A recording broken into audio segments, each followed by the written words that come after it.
بسم اللہ الرحمن الرحیم۔ عزیز طلباء و طالبات، آج ہم فرسٹ ایئر میں نظم پڑھیں گے تخت فرس پہ علی اکبر کا خطاب۔ یہ نظم اپنی نوعیت کے اعتبار سے مرثیہ ہے اور اس کے شاعر معروف مرثیہ نگار جناب مرزا سلامت علی دبیر صاحب ہیں۔ یہ تخت فرس پہ علی اکبر کا خطاب، یعنی گھوڑے پر بیٹھ کر علی اکبر نے جو اس وقت خطاب کیا تھا، اس کو جو ہمارے شاعر ہیں انہوں نے یہاں پہ نظم بند کیا ہے۔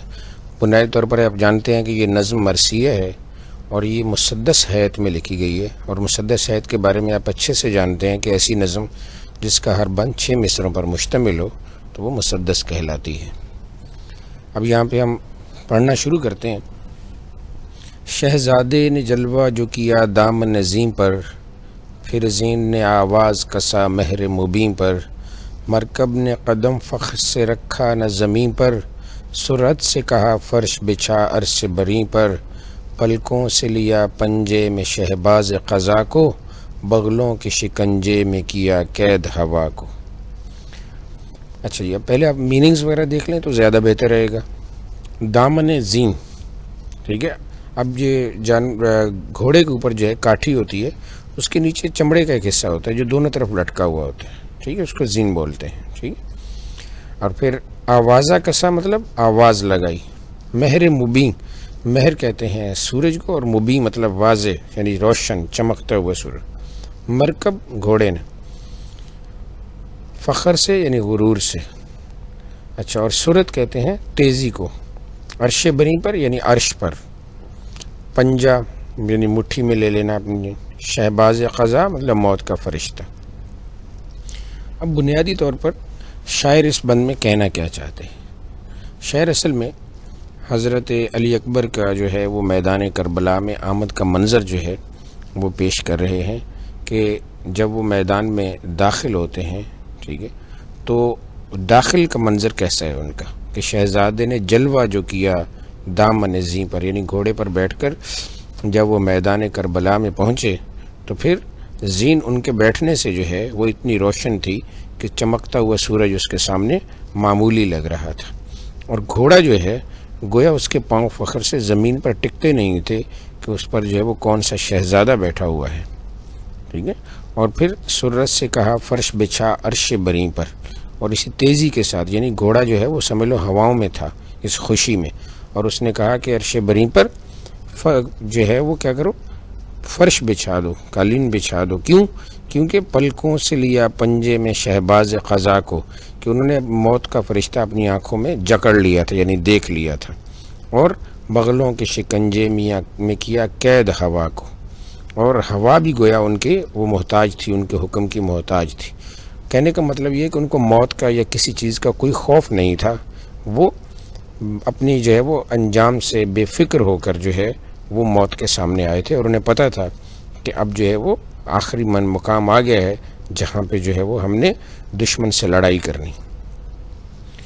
ایک عالم حیرت تھا، چہ لاہوت چہ ناسوت، سب جرم سے تائب تھے، چہ ہاروت چہ ماروت، سب خوف سے تھے زرد، چہ خورشید چہ یاقوت، سکتا تھا سلاطین کو نئے تخت نئے تابوت، بے خود جو کیا روئے درخشاں کی چمک نے، بالائے زمین ٹیک دیے ہاتھ فلک نے۔ ایک عالم حیرت تھا، یعنی حیرت کا عالم تھا، منظر تھا، چہ لاہوت چہ ناسوت، ٹھیک ہے۔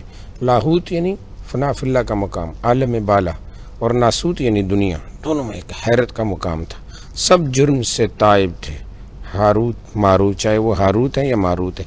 ہاروت ماروت یہ تلمیح ہے بنیادی طور پر، یہ 2 فرشتے تھے جو آئے تھے اور جو لوگوں کو جادو سکھاتے تھے، تو مطلب وہ بھی تائب ہو گئے تھے، توبہ کر لی تھی۔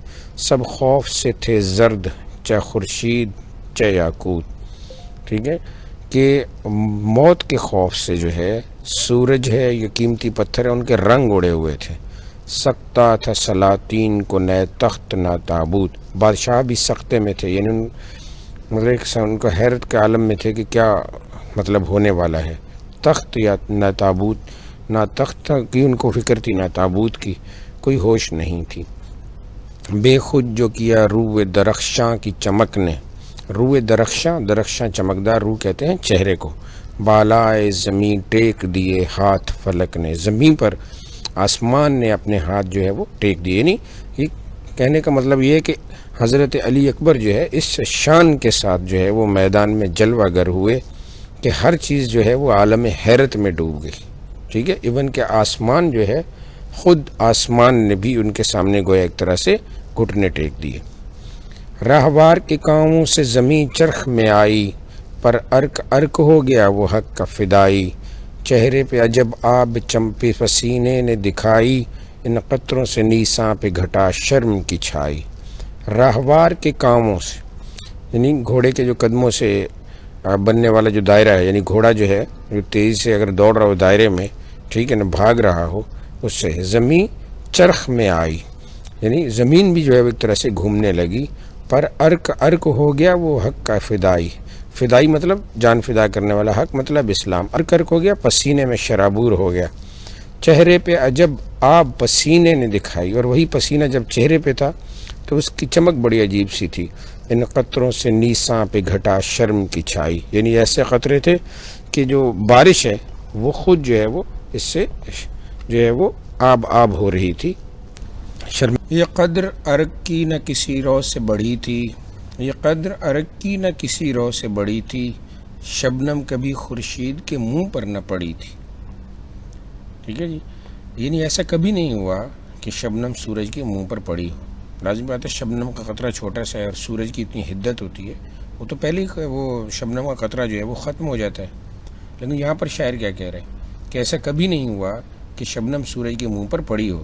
یہاں شبنم سے پسینہ اور سورج سے حضرت علی اکبر کا مبارک چہرہ مراد ہے. چہرے پر آئے ہوئے پسینے کے قطروں کی اصل میں شاعر یہاں پہ تعریف کر رہا ہے. ٹھیک ہے، یوں سمجھ لیجئے کہ جو استعارے کے طور پر شاعر نے حضرت علی اکبر کو سورج اور پسینے کے قطروں کو شبنم کہا ہے. اب اگلے بند پہ آئیے. ماتھے کا عرق پاک کیا انگلی سے بارے، سورج سے کیے دور مہ نو نے ستارے. حیدر کے لب و لہجے میں لشکر کو پکارے، ہاں غافلو آگاہ ہو رتبے سے ہمارے. اللہ کے بندے ہیں پہ اللہ نہیں ہیں، بندے مگر اس طرح کے واللہ نہیں ہیں. عرق وہی پسینہ. مہ نو، مہ نو حضرت علی اکبر کے لیے یہاں پہ یہ بطور استعارہ اس نے استعمال کیا لفظ مہ نو، یعنی نیا چاند. حیدر سے مراد حضرت علی رضی اللہ تعالیٰ عنہ. اور غافلو یعنی یزید کے لشکر کو مخاطب ہو کر کہہ رہے ہیں. آگے دیکھیے وہ ندائیہ کی علامت ہے. اچھا، اور رتبہ مطلب شان. اب یہاں پہ شاعر کیا کہتے ہیں، واللہ کا مطلب ہوتا ہے اللہ کی قسم. ٹھیک ہے، اب یہاں پہ شاعر کیا کہہ رہے ہیں کہ حضرت علی اکبر رضی اللہ تعالیٰ عنہ نے کیا کیا کہ اپنی پیشانی پہ آیا ہوا پسینہ جو ہے اس کو صاف کیا.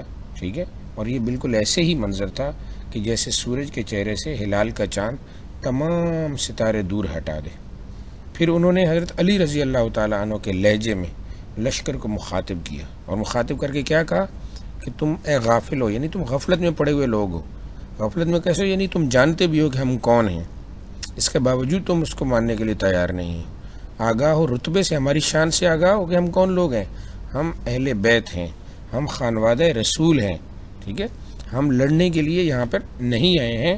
ٹھیک ہے، اور نہ ہی ہمیں اپنی طاقت پہ کسی قسم کا کوئی غرور ہے. ہاں، ہم اللہ کے بندے ہیں، لیکن ہم خدا ہونے کا دعویٰ دار نہیں کرتے. ٹھیک ہے، ہم تو صلح کرنے والے لوگ ہیں، لڑائی جھگڑے والے لوگ نہیں ہیں. اور پھر اگلا بند ہے، تن پر رہے معبود میں ہم سر نہیں رکھتے، ہم سر کے کٹا دینے میں ہم سر نہیں رکھتے. جز دست غدا اور کہیں زر نہیں رکھتے، تکیہ کرم حق پہ ہے بستر نہیں رکھتے. یہ ان پہ کھلا ہے کہ جو خاصان خدا ہیں، ہر بندے کے ہم بندے کشا عقد کشا ہیں، عقد کشا ہیں. تن پر یعنی جسم پر ہم سر نہیں رکھتے، یعنی اس وقت ہم اپنے سر کی فکر نہیں کرتے. ہم سر کے کٹا دینے میں ہم سر نہیں رکھتے، یعنی جان قربان کر دینے میں ہمارے جیسا کوئی ہے ہی نہیں. جز دست گدا اور کہیں زر نہیں رکھتے. ٹھیک ہے، ہم کوئی مال و دولت نہیں رکھتے. تکیہ کرم حق پہ ہے، یعنی اللہ پہ بھروسہ ہے. ٹھیک ہے، بستر نہیں رکھتے یعنی مال جمع کر کے رکھتے، ہمارا بھروسہ صرف اللہ پہ ہے.